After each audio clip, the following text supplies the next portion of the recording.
Depois da largada, começa mais uma edição do IndyCarCast. Essa edição é a 95, Marcelo Augusto.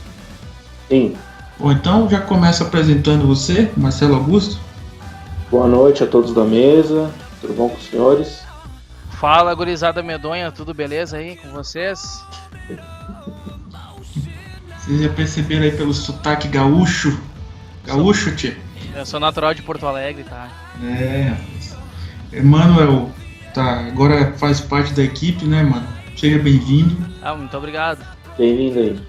Valeu. Fez um estágio probatório no último podcast, né? Ainda tô de estágio, né? Ainda tô estagiando. Não, Eu acho que o estágio é ser host também, viu? É, tava falando com ele isso aí. Vai ser o próximo host. E também temos aqui na mesa o Paulo Rubens. Olá, João. Olá a todos da mesa aí. É uma honra estar de volta depois de vários incidentes aí que não me permitiram participar das primeiras rodadas do campeonato, mas vamos que vamos agora. Tava usando microfones da Bandeirantes, era? Era. E ainda teve um podcast que não foi, né? Um podcast de quase 2 horas que o Daniel se esqueceu de gravar. Na verdade, não é que ele esqueceu, né? Que ele usou o gravador da Bandeirantes também.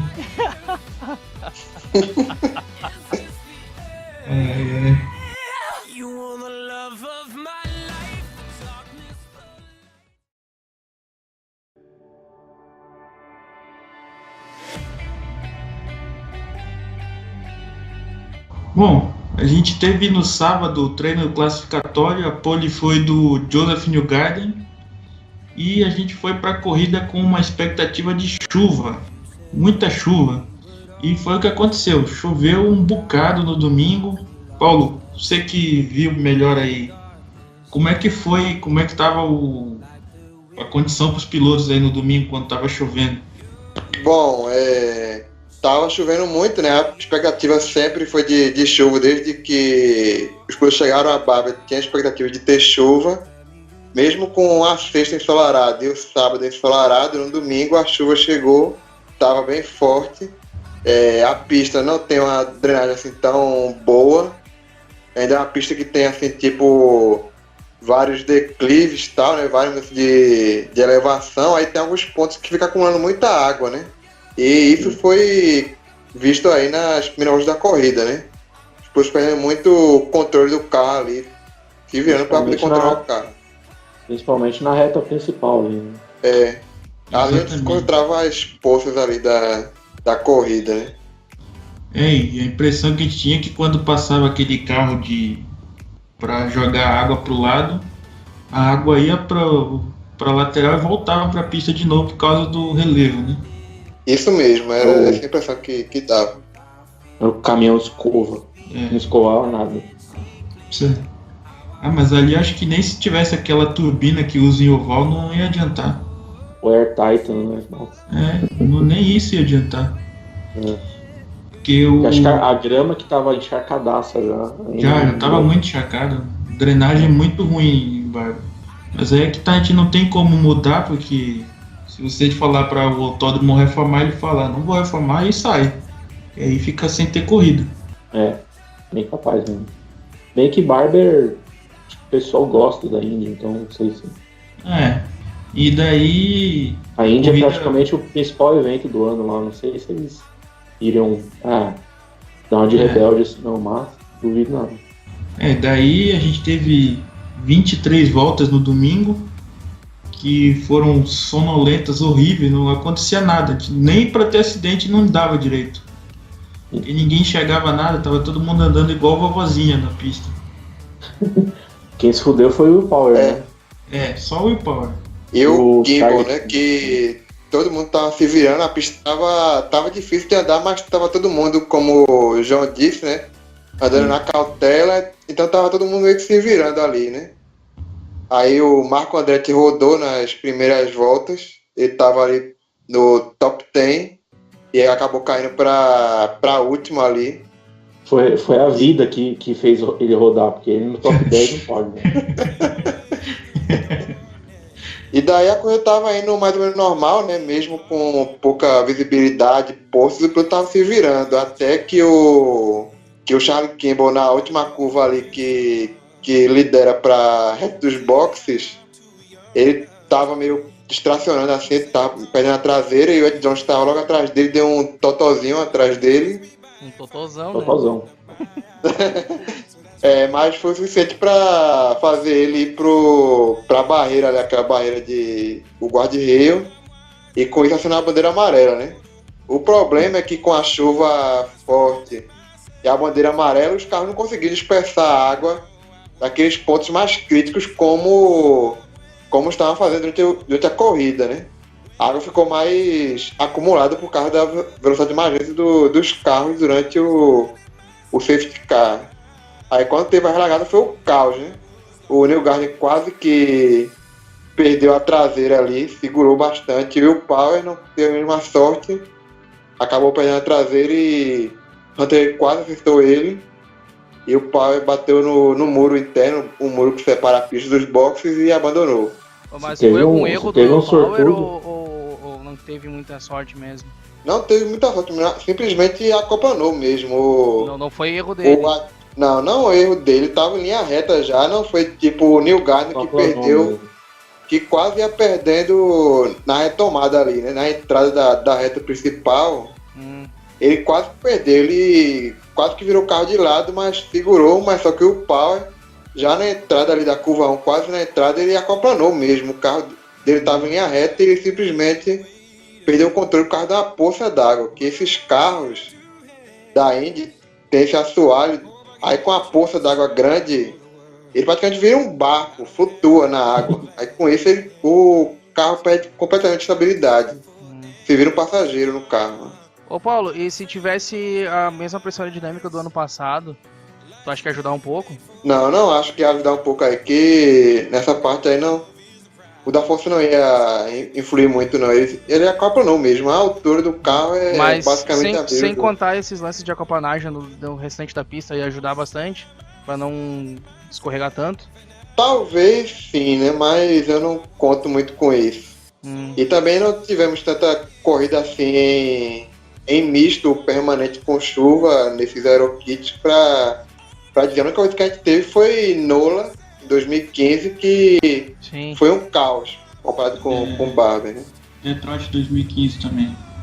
Então acho que eu não teria mudado muita coisa, não. Aliás, eu odiei aquele circuito de Louisiana lá, bem precário o negócio.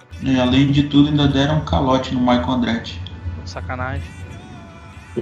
A pista era boa, o problema foi que choveu, que a pista, o traçado dela em si é bom, o problema é que não tem infraestrutura nenhuma, né? A pista era boa, pena que choveu aqui porque prometia ser uma corrida bem bacana lá. Sim. Se teve um sortudo foi o Ryan Hunter-Reay, né? Porque o Will Power passou centímetros dele ali, mano. E o Hunter-Reay falou assim depois que ele não conseguia ver um pé na frente do carro, né? Que pé é uma medida lá americana, né? Que eles usam, eu não conseguia enxergar um pé à frente do meu carro. São 32 centímetros, não são? Basicamente não é isso, nada. Não conseguia enxergar nada. Não é nada. Então, basicamente nada, né? Só vê a luzinha do carro da frente. E também tem que lembrar que esses pneus de chuva que estavam sendo usados em Barber ainda são os do ano passado. O novo pneu de chuva vai estrear só em Indianápolis agora. Eu achei que era depois, eu achei que era pra depois da Indy 500. Ah, tá. Não sei, eu posso estar errado, mas eu achei que era depois. Eu achava que era pra Detroit. Não, eles vão estrear agora em Indianápolis. E aí essa história da chuva em Barber, né? Os pilotos acoplanando, tendo dificuldade de controlar o carro, liderou aquela famosa discussão, né? Por que a Indy não tem dois tipos de pneu, um para chuva mais leve e um para chuva mais pesada, de ter apenas um pneu só e ver como se vira, né? Mas esse pneu que a Indy tem, ele já é feito para chuva pesada, ele não é feito para chuva leve. Porque o que a gente viu em Barber aí, nos pilotos com muita dificuldade na chuva, tinha as poças de acoplanagem, mas ainda fica aquela pergunta, né? Se a gente poderia fazer um pneu baseado no atual, um pouco mais leve, com os sulcos, né? Que são que é a profundidade do pneu ali, daquelas ranhuras do pneu menor para uma chuva mais leve, e um com as ranhuras mais pesadas para chuva mais forte. é uma discussão que é válida. Mas eu queria ressaltar que essa corrida, com toda essa chuva que teve, com a pista totalmente... virou um rio no caso, né? Ali na parte de baixo, onde o relevo desce, tinha formado um rio mesmo dentro da pista. Ainda teve 23 voltas de corrida, e foi muito melhor do que o que a gente viu, por exemplo, com a Fórmula 1 aqui em Interlagos. Minha nossa. Bom, daí a corrida foi, depois de muita espera, né? Acho que foi quase 2 horas de espera. A direção de prova soltou um comunicado dizendo que a corrida ia ser adiada para segunda-feira à tarde. Daí, no momento do adiamento, a liderança era do Joseph Newgarden, o Sebastian Bourdais estava em segundo, o Ryan Hunter estava em terceiro, o Alexander Rossi em quarto, o James Hinchcliffe em quinto, o Zach Witt em sexto, o Robert Wickens em sétimo, o Takuma Sato em oitavo, o Scott Dixon em nono e o Wes Jones em décimo. Só uma coisa aí, João, que é importante ressaltar, né, que depois da batida do pau, os carros ficaram com as voltas amarelas, né? Nessas voltas amarelas, o Tony Kanaan, o carro dele apagou, simplesmente apagou. Disse que foi alguma coisa aí relacionada à parte eletrônica do carro, que a chuva estava prejudicando, que isso daí aconteceu também com o Max Chilton também depois. A informação que eu vi é que, na verdade, o problema que o Tony teve foi o mesmo que o Leite teve, que era de câmbio. Eu não sei dizer qual foi o problema. Eu vi alguma coisa de eletrônicos, quando o carro parava no pit, ele não conseguia arrancar de novo depois. Mas só que aí o Tony Kanaan, que já tinha tido um qualify horrível, que ele estava saindo do pit e perdeu o carro sozinho e bateu durante a sessão de qualify, né? A classificação, ele bateu sozinho quando saiu dos boxes com um pneu novo para tentar fazer a volta rápida, bateu sozinho. E aí na corrida ele teve esse apagão no carro que fez ele perder umas 3 voltas, se não me engano. Mas que falta de sorte desses brasileiros esse ano, né? Minha nossa. O outro que também estava com problema no carro era o Dixon. O carro do Dixon, ele estava com... os sensores do carro não estavam enviando telemetria. Estava correndo às escuras. Falando em falta de sorte, alguns pilotos tentaram se dar bem na estratégia, né? A corrida com chuva, amarelas aí que teve aí. Alguns pensavam em estratégia, né? Tipo, pra tentar ver aí se a corrida continuava no domingo, e aí como ia terminar no tempo, conseguir alguma estratégia que colocasse eles na frente no final, como o Hinchcliffe fez em 2015, né? Por exemplo, o Pagenaud tentou algo, mas só que esses poucos que tentaram essa estratégia de parar na amarela que teve com o Charlie Kimball se deram mal, porque a Indy decidiu que todo mundo poderia reabastecer para a corrida segunda, ao invés de manter os carros sem poder tocar neles, né? Os carros que não pararam no domingo puderam colocar o tanque cheio para a segunda, e quem parou simplesmente se ferrou, né? Algumas pessoas ficaram meio questionando isso daí, né? E outro questionamento também que fizeram, principalmente aqui no Brasil, foi que parou na chuva no domingo, mas começou no seco na segunda-feira. Daí ficaram questionando o porquê daquele limite de 2 horas. Como assim, não? É que quando começou a corrida começou em chuva. A direção de prova declarou como corrida em chuva, e quando ela declara que é em chuva, você passa a ter, além do contador de voltas, uma restrição de tempo de 2 horas. Sim. Só que daí na segunda-feira, quando recomeçou a corrida, ela recomeçou com pista seca. Só que mesmo assim continuou a restrição de 2 horas. O tempo continuava contando. Porque é a continuação da corrida de domingo, né? Se já foi determinado que ia ser de 2 horas de limite, então tem que manter desse jeito, né? Exatamente. Apesar da decisão aí errada deles de permitir todo mundo reabastecer-se, né? Pra mim foi um erro. Essa daí tinha que manter mesmo, que foi como essa corrida. Tipo ali a do AMB, pra quem se lembra, aqui em 2011, né? Em São Paulo.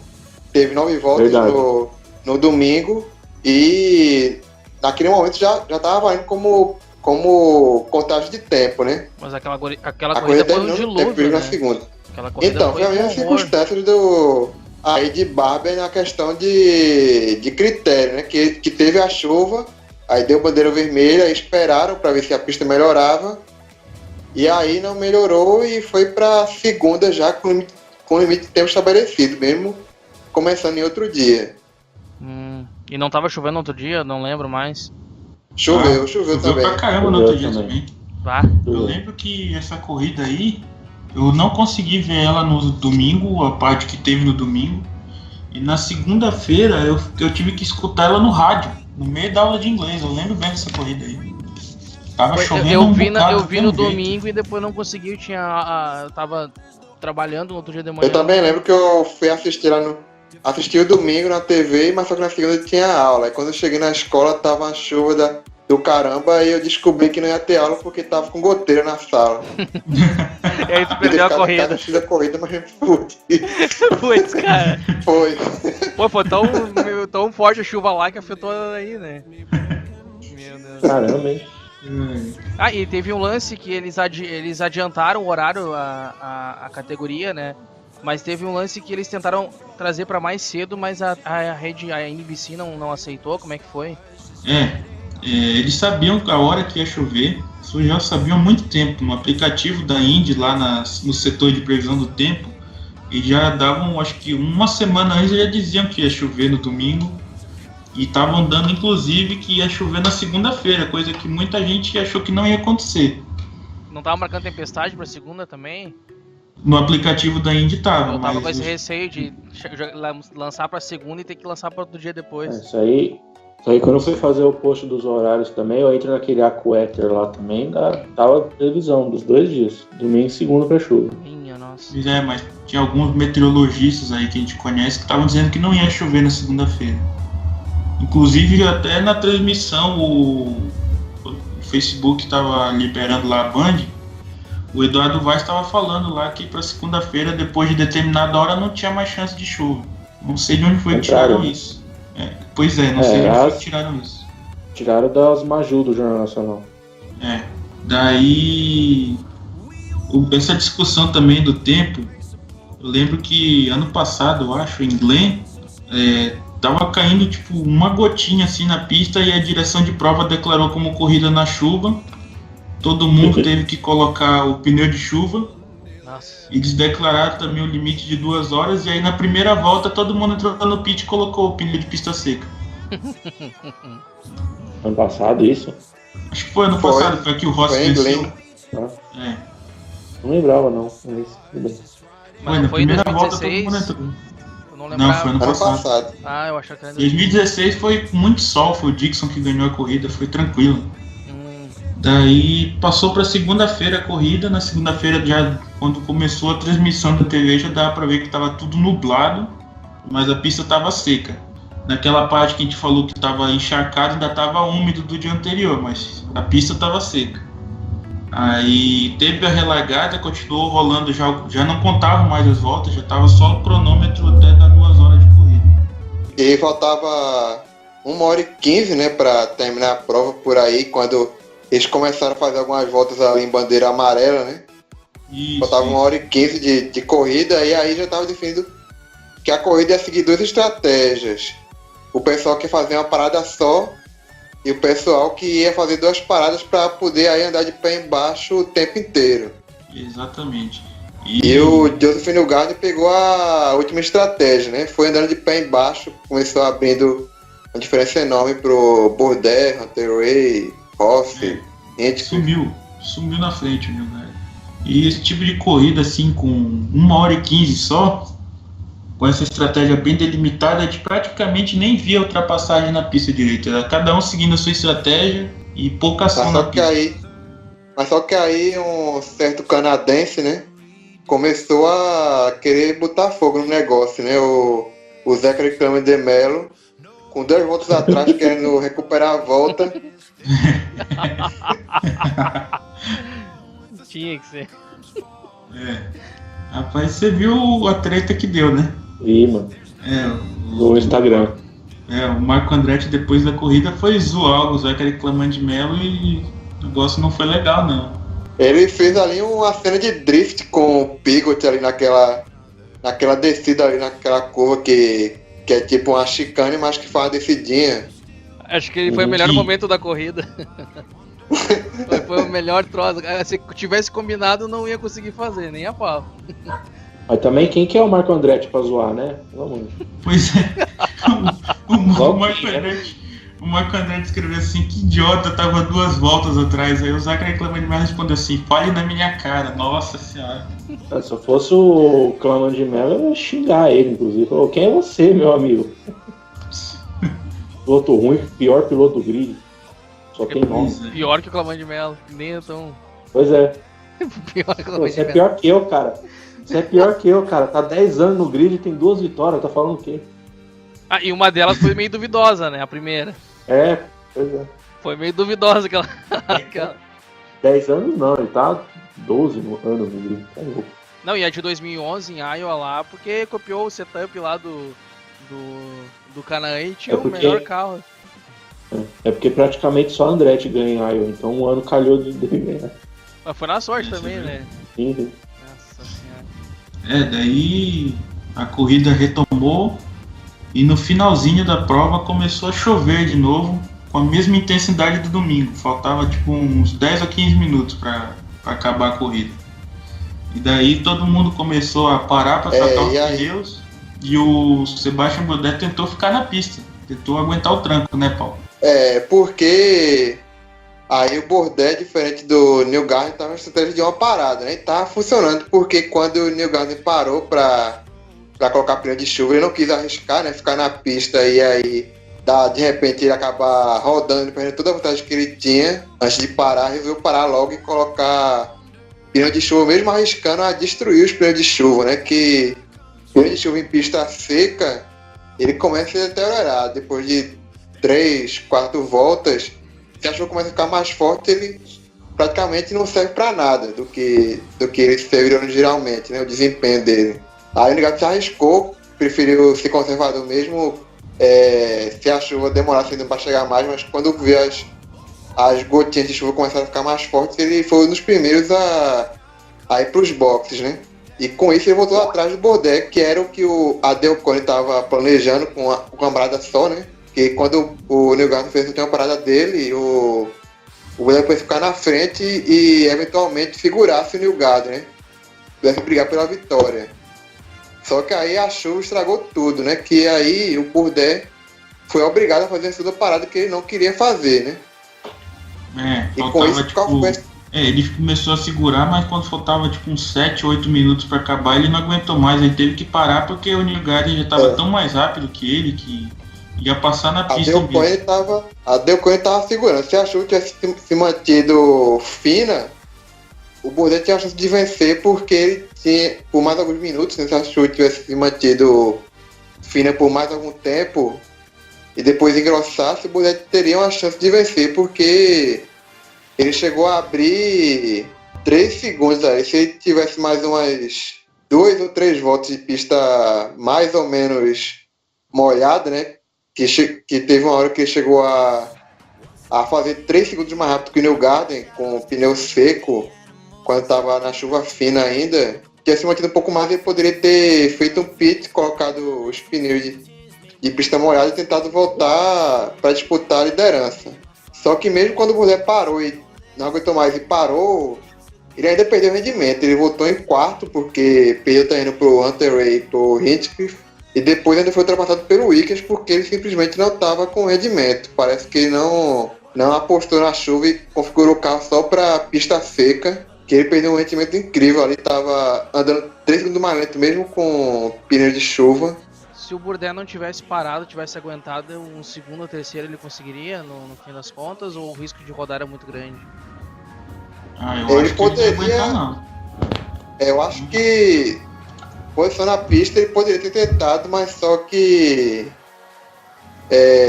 o risco de rodar era muito grande. Que o Rossi, que tentou também esticar o tempo dele com pneus de pista seca, acabou escapando. Ele estava em quarto, terminou só em 13º, ou foi 12º, se eu não estou enganado. 11º.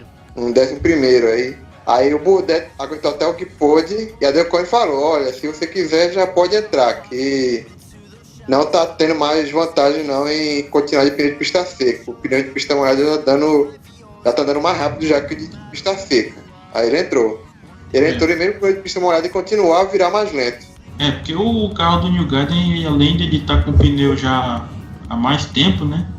E a chuva aumentando, que melhorava o pneu dele, o carro estava muito bem acertado para qualquer tipo de situação. Mas o Gurdet estava muito ruim, ele estava 3 segundos por volta mais lento. Tanto que o Dixon, que estava lá atrás, alcançou ele, quase ultrapassou, né? Sim, naquela chegada ali uma sensacional. chegada espetacular dele. Mas o Dixon arregou porque foi por fora. Duelo de titãs ali, ele e o Gurdet. Os Tetra, né? Duelo de tetra. Só que um deles é tetra de verdade, o outro é tetra da Shopcar.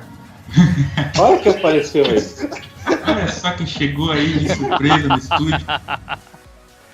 Boa noite, Matheus Antônio da Silva. Seja bem-vindo. Oi, boa noite. Tudo bem com vocês? Acabou de acordar, né? Sim. Eu tirei um cochilo às 5 da tarde e acordei agora, 10 horas da noite. Você dormiu 5 da tarde do domingo passado, né? Na hora da chuva, né? Não, na hora da chuva. Não, eu nem assisti a prova. Eu nem cheguei a assistir a prova, porque eu estava fazendo outras coisas. Você não perdeu muita coisa, não. Essa prova foi meio difícil de assistir. Todo mundo aqui passou pelos mesmos problemas. Então, a classificação final foi a vitória do Joseph Newgarden. Em segundo lugar ficou o Ryan Hunter-Reay. Em terceiro lugar ficou o James Hinchcliffe. Em quarto, o Robert Wickens. Em quinto, o Bourdais. Em sexto, Dixon. Em sétimo, Rahal. Em oitavo, Sato. Em nono, o Pagano. Em décimo, o Andretti. Em décimo primeiro, o Rossi. Em décimo segundo, com uma boa corrida, o Matheus Leist. Em décimo terceiro, o Zach Witt. Em décimo quarto, o Jordan King. Em décimo quinto, o Spencer Pigot. Em décimo sexto, o René Binder, que tava lá na pista só para rodar e bater, atrapalhar todo mundo. Tá fazendo só para fazer volume. E 17º, o Gabi Chaves, que depois da corrida tretou com o Pagano, não sei porquê, alguém sabe porquê? É porque mais ou menos o que teve com o Clément de Mello, mas só que o Gabi não tava correndo louco todo mundo, né? Ele tava tentando recuperar, que eles estavam uma volta atrás, tava tentando recuperar a volta que ele perdeu por causa do domingo, que ele tava com água entrando pela viseira dele. Aí parou e perdeu uma volta para ter esse problema. Aí com isso, para compensar, ele tentou colocar mais combustível no domingo, né, para tentar a estratégia recuperar a volta dele. Só que aí com a decisão da Indy, ele acabou ficando a volta atrás mesmo, por causa de que todo mundo reabasteceu, né, para segunda-feira. E aí ele estava tentando recuperar a volta dele, só que ele não tinha ritmo para isso, né, ele não tinha um carro tão bom para isso. E aí todo mundo chegava e passava, né? Todo mundo que tinha um desempenho maior que o dele chegava e passava. Só que o Pagano reclamou que ele estava fechando ele. E a Gabi Chaves falou, não, quando alguém que tinha um desempenho melhor que o meu chegava, eu deixava ele passar, mas se você estava dando o mesmo ritmo que eu, não ia dar a minha posição de graça assim. E aí o Pagano começou a discutir, disse pro Gabi Chaves calar a boca, e eu falou, sai daqui, caramba, sai daqui, tipo o João Gordo com o Dado da Bela.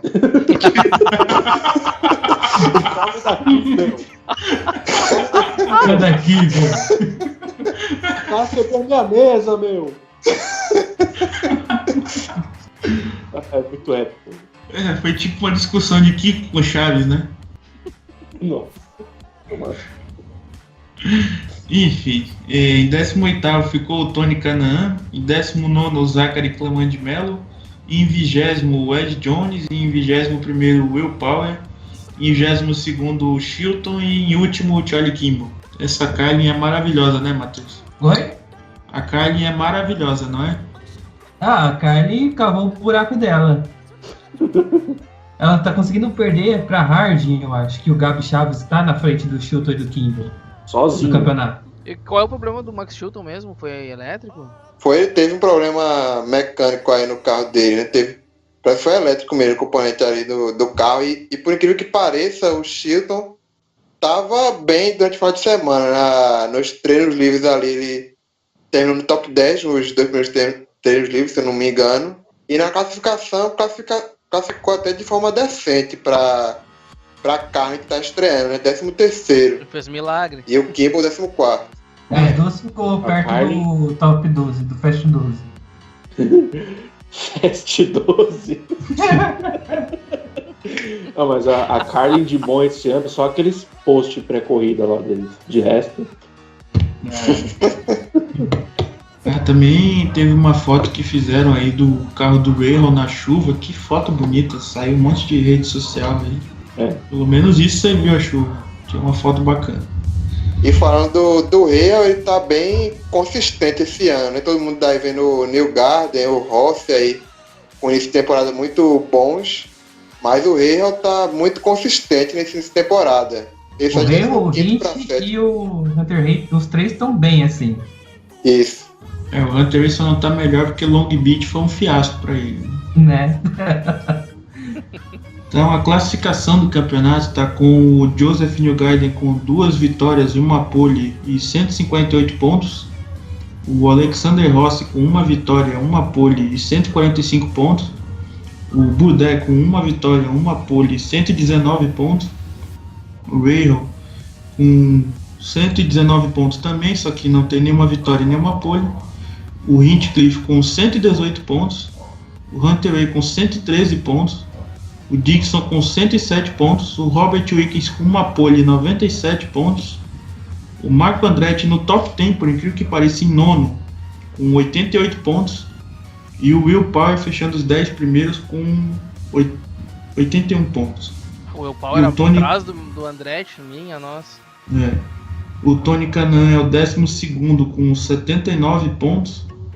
O Matheus Leite tá, deixa eu ver aqui, em 18º com 51 pontos. E o Pietro Fittipaldi está em 27º com 7 pontos. Em 28º está o Hélio Castroneves com nenhum ponto. A classificação de motores, a Honda continua na frente com 2 vitórias, 3 poles e 338 pontos. A Chevrolet com 2 vitórias e 1 pole e 271 pontos. Mais algum comentário sobre a corrida? Eu acho que isso é um não. Então agora a gente vai falar do Road to Indy. Paulo, você que acompanhou aí melhor que o Matheus já disse que não viu nada. Como é que foi o Road to Indy esse fim de semana? Bom, a gente teve a Pro Mazda e a Indy Lights correndo, né? O SF2000 não correu lá em Bávia por uma questão de custos. Vai retornar junto com as outras categorias em Indianápolis, né? No misto de Indianápolis no dia 10. E aí na Pro Mazda, né, a gente tem 2 brasileiros, o Rafael Martins e o Carlos Cunha, que a gente entrevistou aqui no IndyCarCast, né? Link na descrição. Ou não. Ou não. Qualquer coisa você procura. Qualquer coisa você procura aí, se vira. Aqueles bem grossos. Cara. Acabamos de perder os últimos ouvintes que a gente tinha.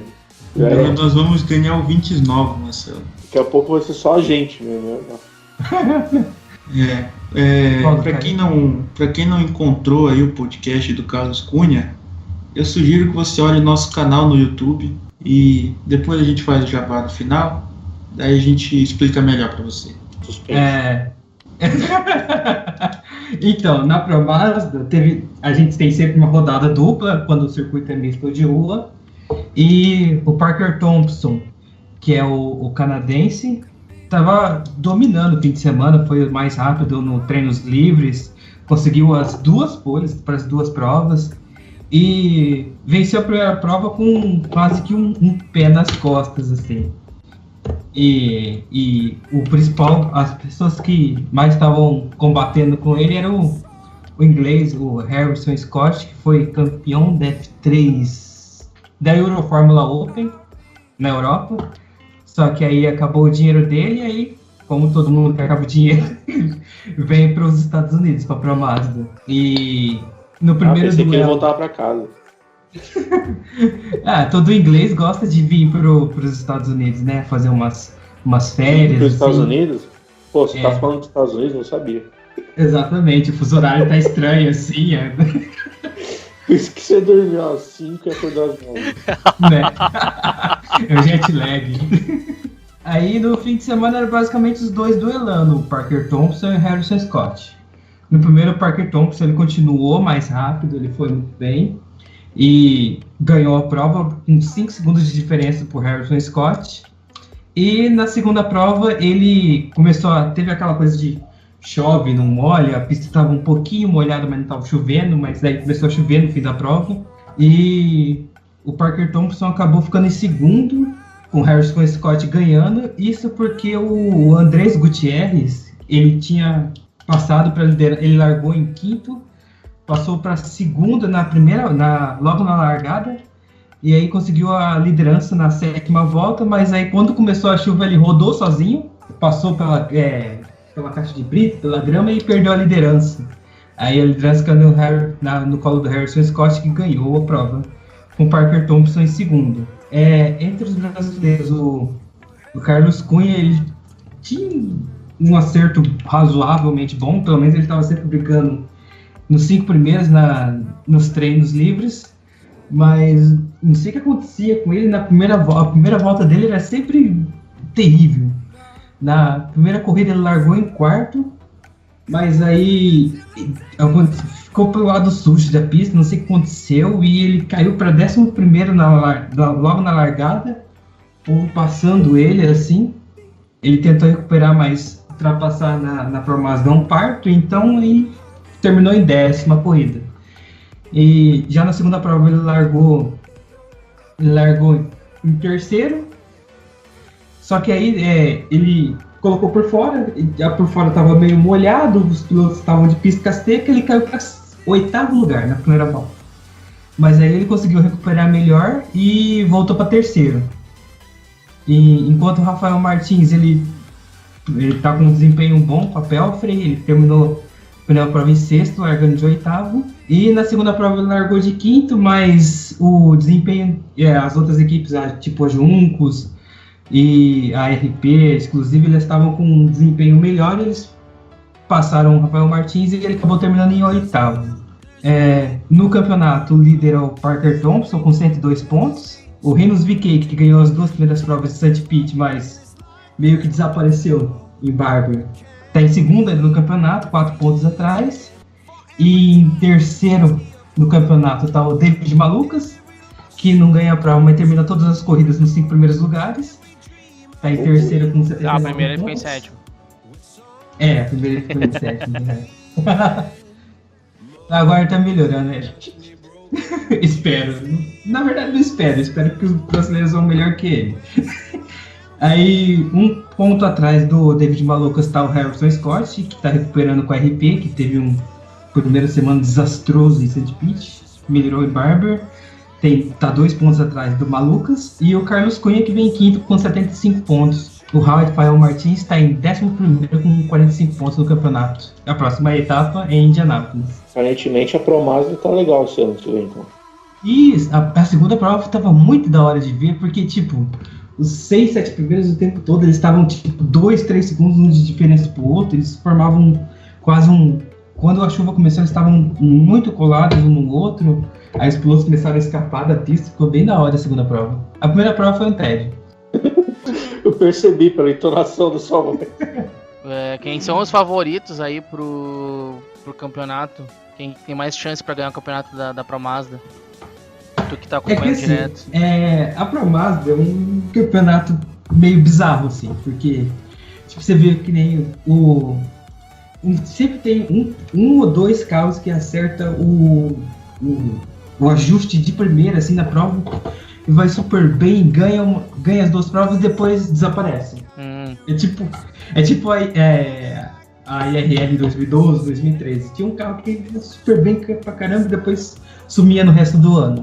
Mas sempre tem aqueles que ficam no top 5, que vira e mexe estão beliscando uma vitória, assim. Nesse ano, a gente tem o Carlos Cunha, que ele tá entre os favoritos pro título. O único problema é que ele tá sempre regular, assim, mas parece que a vitória tá difícil de vir ainda, por algum motivo, mas uma hora vem. Mas ele já tem uma boa vantagem pro sexto, né? Para o outro grupo, né? Exatamente. O Carlos Cunha é o divisor de águas. Dele pra cima são os favoritos, dele pra baixo não é o favorito. Ou seja, ele é o pior dos melhores. Por enquanto, sim. Por enquanto ele tá nos piores dos melhores. Teve dois que me surpreenderam bastante, mas que pelo jeito vão brigar pelo título, que são o Parker Thompson e o David Malukas. Não porque eles são ruins, os dois pilotos eles são consideravelmente bons. Esses dois são daqueles que eu vejo que se pintar o orçamento eles vão longe na Indy. Mas as equipes deles são de mediana para ruim, principalmente se você comparar com os companheiros de equipe deles. Com o desempenho dos companheiros de equipe deles. E o VK, sem chance? O VK, ele é um dos, pra mim, é o que mais tem chances, porque ele é um ótimo piloto e tá numa ótima equipe que é a Juncos. Ele, pra mim, é o que mais tem chance pra mim ainda no campeonato, que briga mais forte pelo título. Então tu acha que provavelmente vai ficar entre esses três, o Thompson, o VK e o Malukas? Eu creio que vai ficar com o VK no campeonato. Se eu fosse apostar, ia ficar com o VK. Mas os outros quatro que eu citei, o Thompson, o Malukas, o Scott e o Cunha, se eles manterem a regularidade e conseguirem umas 2, 3 vitórias, eles conseguem bater o VK e sobem pro campeonato. Porque o VK ele tá um pouquinho apático ainda. Ele não mostrou muita coisa, mesmo ganhando 2 provas no St. Pete, estou treinando em St. Pete, ele não mostrou muita coisa. Ele só pegava e ia e sumia, ao Schumacher. E ele não mostrou muito aquela coisa, brigar por ultrapassagem, assim, então não sei direito como vai ser no meio do pelotão. Ele não conseguiu mostrar, porque como tava na frente não dá pra ver se ele é bom de briga mesmo. É isso? Exatamente. Eu só sei que ele é bom de briga porque na SF2000 ele foi bem pra caramba. Mas não mostrou ainda na Promasa, que tem toda a parte de adaptação e etc. Sim. E nisso os outros 4 eles podem passar por fora. O resto é figurante. Agora para Indy Lights, que o grid tá mais minguado do que 2014, lá 2013, 2014, antigamente. Tivemos 8 carros. 8? Por enquanto, 8. Talvez tenha menos nos próximos. Caramba. O ano passado tava legal, né? Tinha 14, 15, dependendo da corrida. Sendo que são 4 da Andretti, né? Exatamente. Por enquanto tem. E de 4 da Andretti. Parecia bem antigamente, 2012, 2013, 2014. É que assim, tanto a Carlin ela entrou no campeonato da Indy, então tirou os 4 carros dela do campeonato. Aí teve a Juncos, que ela tá fazendo das tripas coração, tendo que correr com o Remy Binder pra ter algum dinheiro pra conseguir correr na Indy e ter algum dinheiro ainda pra correr com os 2 carros na Indy Lights. E nesse fim de semana a Team Pelfrey declarou que não vai correr em Barber, e se talvez achar 1 ou 2 pay drivers, ele corre em Indianápolis. Então talvez eles correm em Indianápolis com o Juan Piedrahita, fazendo a 5ª temporada dele na Indy Lights. Mas em Barber nada aconteceu e os 2 carros da Team Pelfrey ficaram na garagem. Mas a Juncos, que correu, aí a gente tinha então 7 carros por enquanto, que eram os 4 da Andretti. Tinha os 2 da Berlard, que acharam patrocínio por enquanto. Na verdade, o Ruth ele conseguiu confirmar a temporada toda que ele tem patrocínio, então ele vai conseguir a temporada toda. Mas o Telix não, e o Telix, não sei o que está acontecendo, ele está batendo todos os carros que ele entra. Mas o Celis Júnior confirmou até o final do campeonato, né? Isso. A Juncos ela correu com um carro só em St. Pete, com o Vitor Franzoni.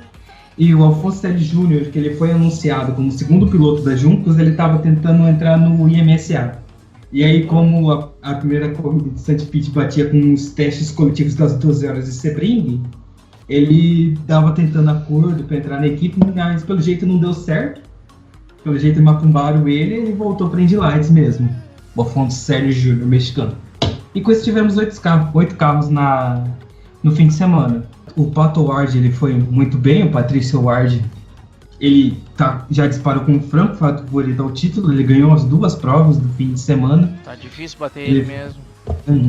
Porque o Patrício Ward ele é um ótimo piloto e ainda mais na equipe da Andretti, que é também a melhor estrutura atualmente. vai ser difícil superar o mexicano. Ele estava brigando forte com o companheiro de equipe dele, o Colton Herta, nesse fim de semana. Os dois brigaram muito, tanto é que o Howard ele largou em segundo na primeira prova, mas logo na largada ele já conseguiu a liderança da prova, porque o Colton Herta não larga muito bem. Aí o Colton Herta ficou atrás, brigando, segurando, mas não virou nada e acabou em segundo. Em terceiro na primeira prova ficou Santiago Rutia, que largou em terceiro, nada aconteceu, ele permaneceu em terceiro. E mais atrás o Vitor Franzoni, ele largou em quinto. Aí ele, logo na largada ele conseguiu pular para quarto passando o Aaron Telitz. Aí foi só segurar o Ryan Norman, ele garantiu o quarto lugar, um ótimo quarto lugar no campeonato, na corrida 1. O Aaron Telitz ele saiu da prova porque o Dalton Kellett, que está figurando no campeonato, ele rodou sozinho na segunda curva da prova e acertou o Aaron Telitz, quebrou a suspensão dele. Ele abandonou. Na segunda prova foi tédio, porque nada aconteceu. Aconteceu uma ultrapassagem na prova. Nossa. O Pato Ward largou em primeiro, terminou em primeiro. O Vitor Franzoni largou em segundo, terminou em segundo. Foi parabéns, foi um pódio muito da hora, mostrou consistência. E aí, mostrou consistência principalmente porque a segunda prova foi numa chuva complicada. A pista estava um bocado molhada e se manteve bem, ficou só 5 segundos atrás do Howard. E conseguiu abrir uma diferença de meio minuto pro Colton Herta, que terminou em terceiro. Aí o Aaron Telitz terminou em quarto. Essa foi a única ultrapassagem. O Santiago Rutia ele largou em quarto e o Aaron Telitz largou em quinto. Aí na largada o Aaron Telitz passou o Santiago Rutia. Essa foi a única ultrapassagem da corrida. Mas o resto do grid terminou mais de 1 minuto atrás do Pato Ward. Então foi triste a prova. A 1 minuto minha, nossa. Quase uma volta. Isso, com os carros iguais, todos iguais. E só tinha 8 carros. Cada um quase volta no... Né? Alguma prova do Hot Wheels foi na chuva? A segunda prova da Indy Lights foi na chuva, até onde sei. A prova que vai ser transmitida no Band Esportes em VT foi na chuva. Isso, não veja, porque só teve uma ultrapassagem e foi na largada. Eu ia perguntar isso, a Band Esportes está transmitindo então esse ano de novo? Acho que tá. A Sam Pitt, alguém viu? Sam Pitt, eu acho que ela transmitiu, mas eu acho que ela transmitiu na quinta-feira, se não me engano. Eu achei que eles não iam transferir que não iam transmitir esse ano, né? Porque não tava mais o Mulest lá. Ah, sim. Até onde sei, eles estão transmitindo. Pelo menos a primeira prova eles transmitiram. Mas tá o Franzoni, né? Mano, tá o Franzoni. Sim, lá. mas não tem, não é padrinhado lá o. Exatamente. O daí os caras tentam. Vão transmitir as corridas dele, né? Pra divulgar, mas agora não tem mais ele, né? Não tem mais. Daí no campeonato, o Pato Ward ele tem 3 vitórias em 4 corridas, tem 110 pontos. Ele tá 16 pontos na frente do Santiago Rutia. E provavelmente vai ser essa a briga no campeonato. O Pato Ward e praticamente estreante o Santiago Rutia na terceira temporada. O Pato Ward ele é franco favorito e o Santiago Rutia ele corre por fora. Ele, basicamente vai correr nos erros do mexicano. Porque o Santiago Rutia ele é um ótimo piloto. Pra mim ele é um piloto tão bom, talvez até melhor que o Pato Ward.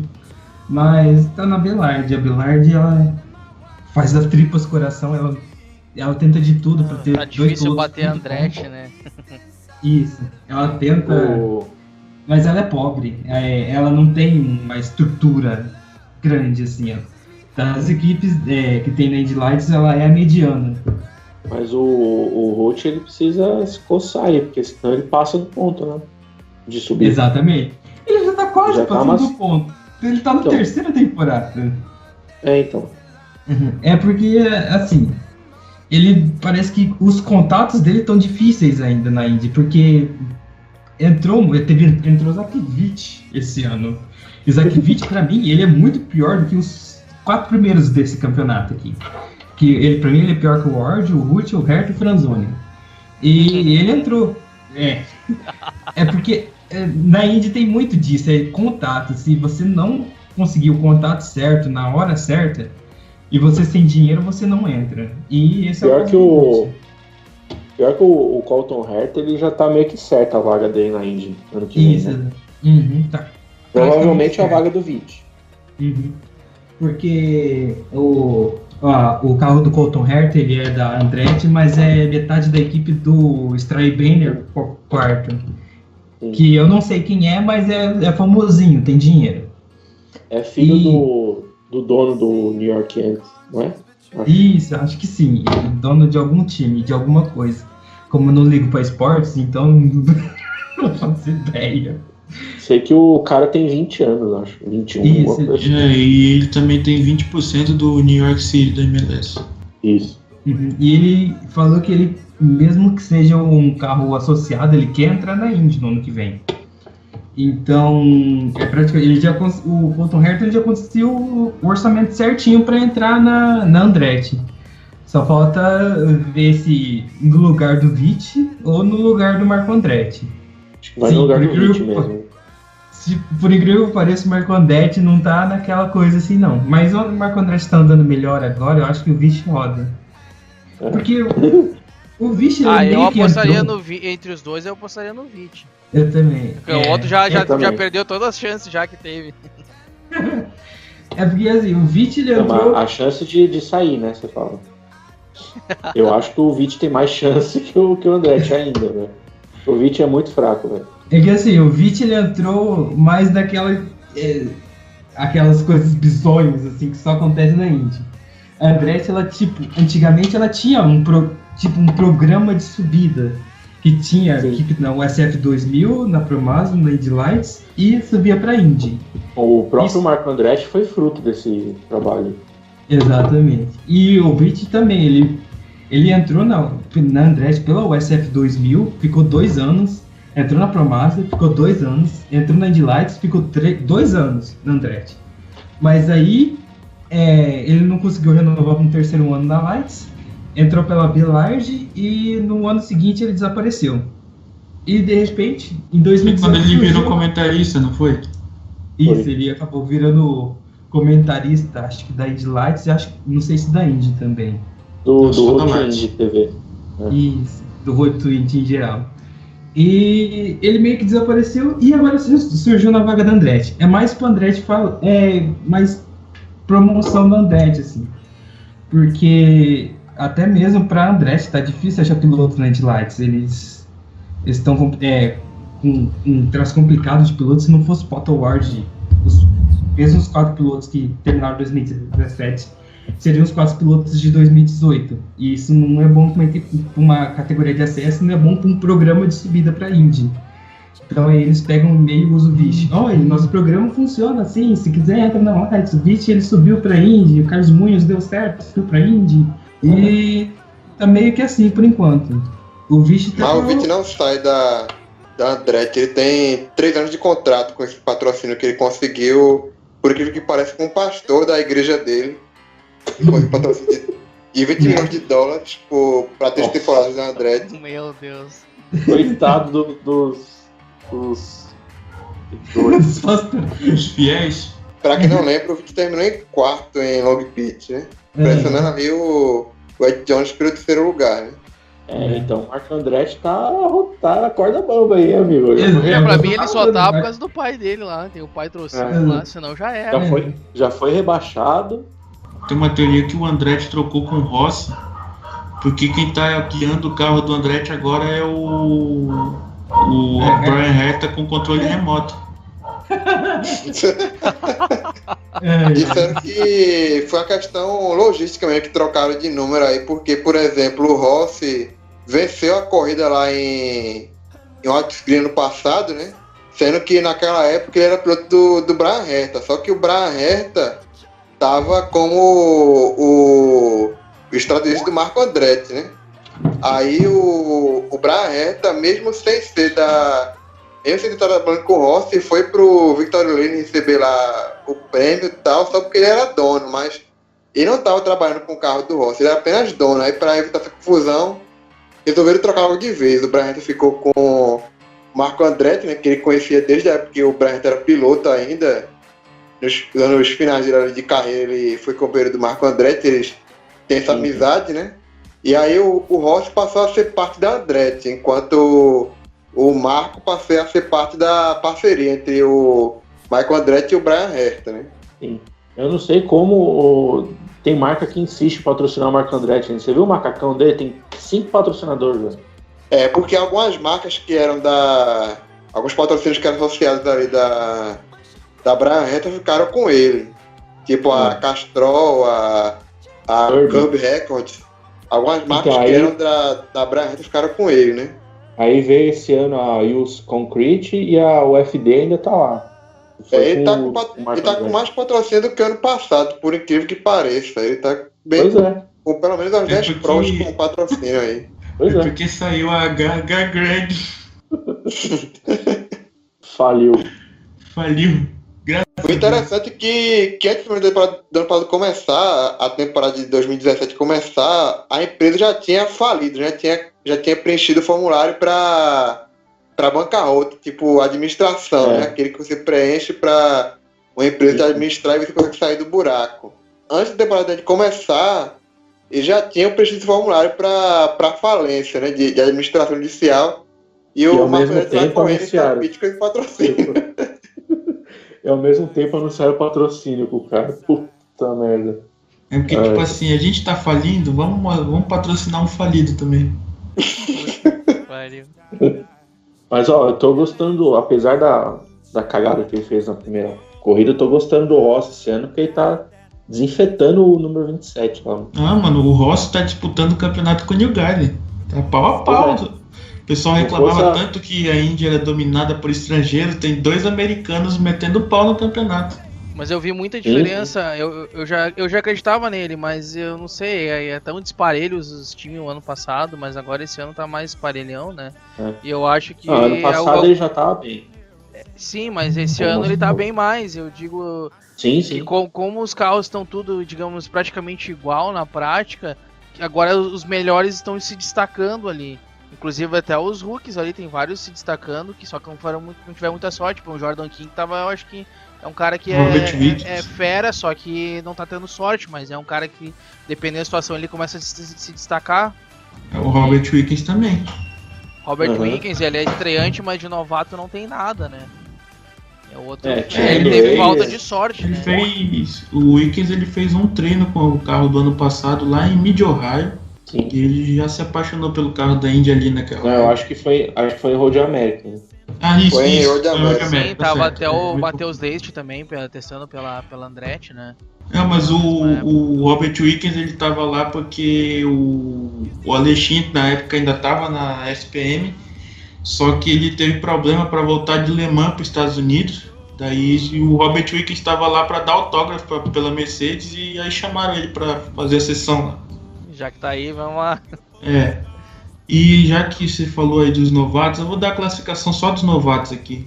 Então, o Robert Wickens está em primeiro com uma pole de 97 pontos, o Zach Witt está em segundo com 77 pontos, o Leite está em terceiro com 51 pontos.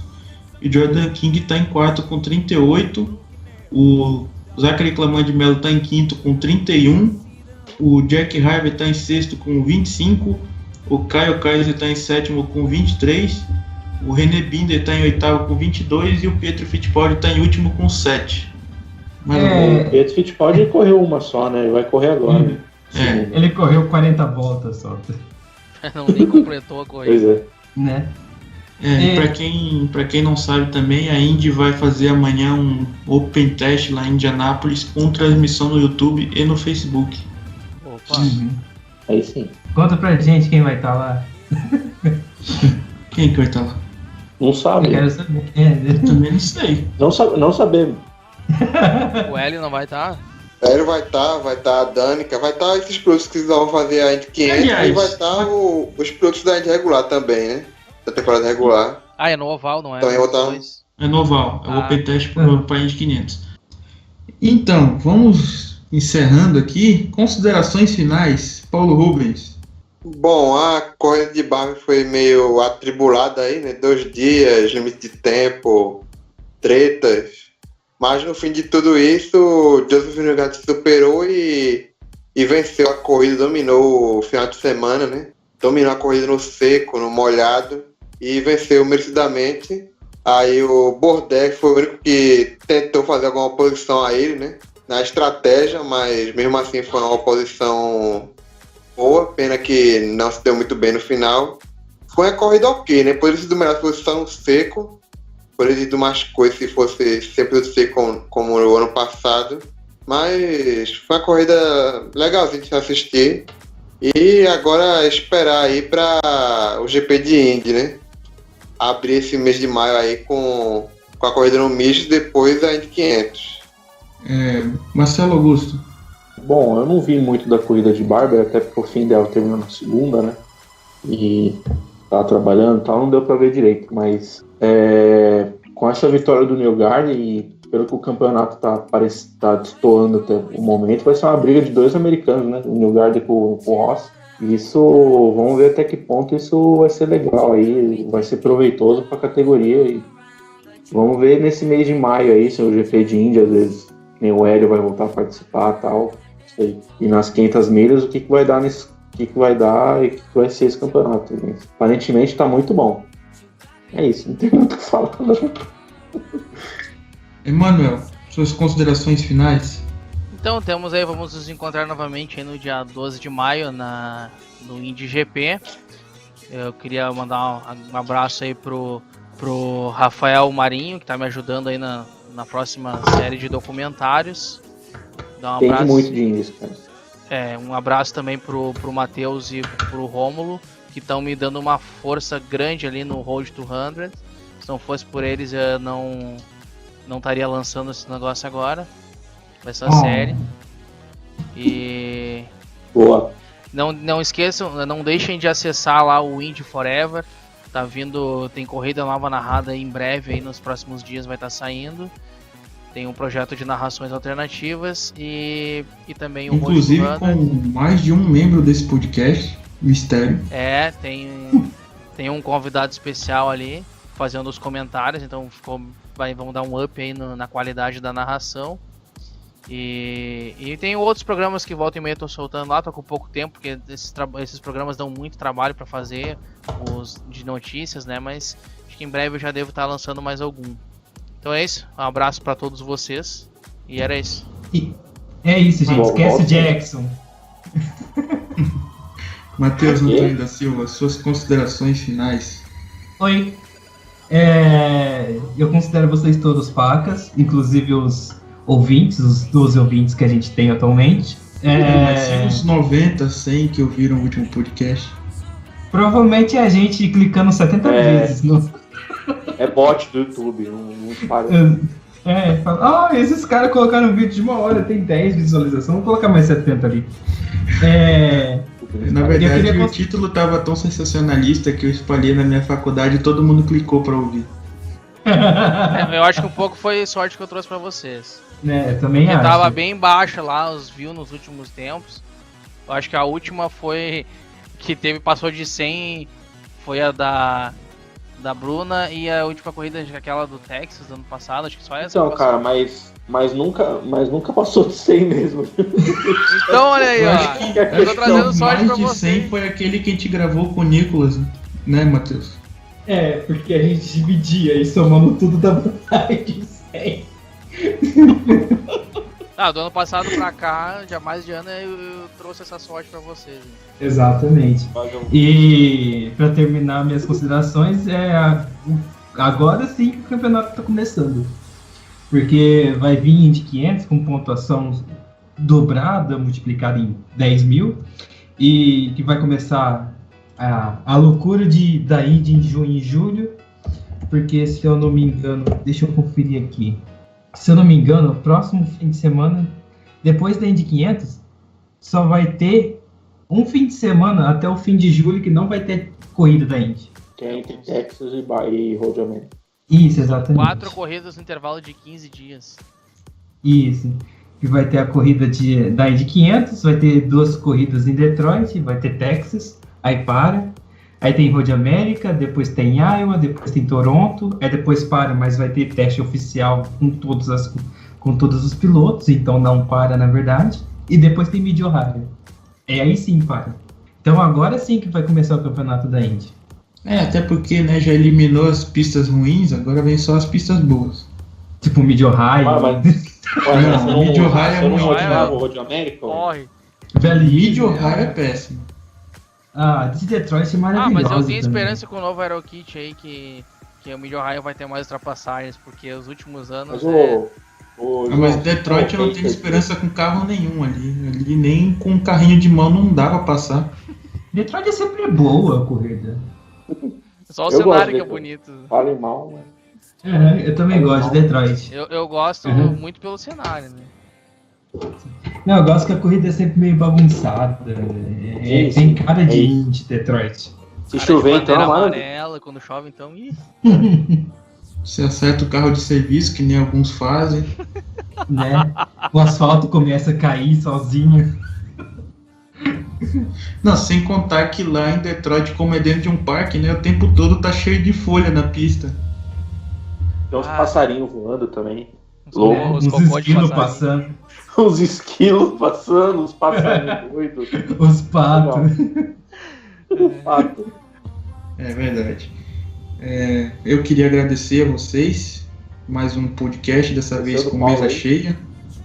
Esqueceu do Paulo aí? Não, o Paulo foi o primeiro. Você que esqueceu do Paulo. É verdade. Opa, esqueci de falar nas minhas considerações finais.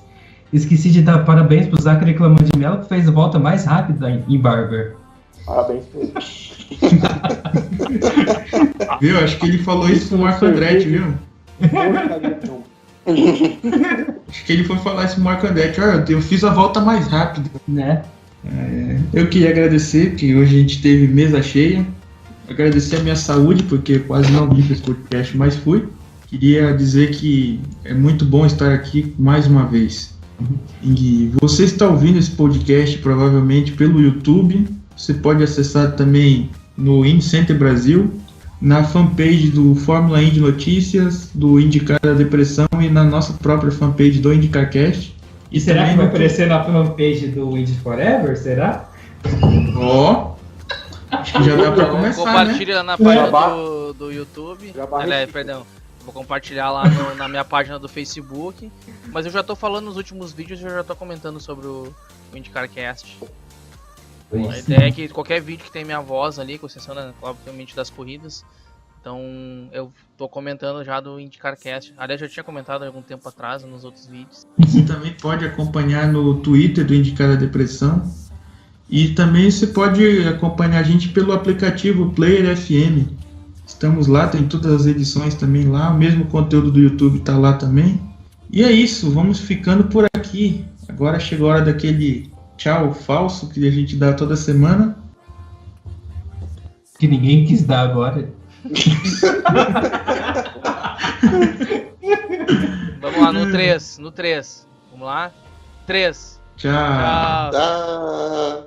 Tchau. And